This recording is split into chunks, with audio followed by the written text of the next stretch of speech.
যাই হোক, একটা অটো ভাড়া করে মিনিট 15 পর এসে উপস্থিত হয় এক বাস স্ট্যান্ডের সামনে।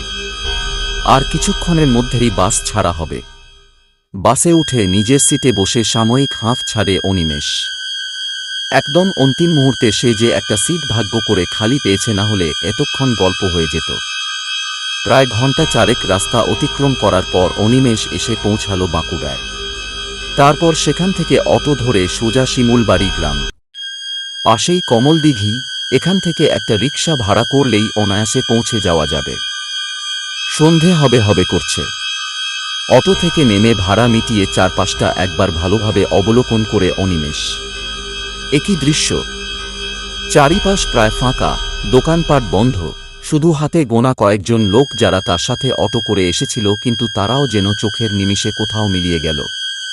যে শিমুলবাড়িকে সে চিনত আজ তার সম্পূর্ণ ভিন্ন রূপ সে চাক্ষুষ করছে।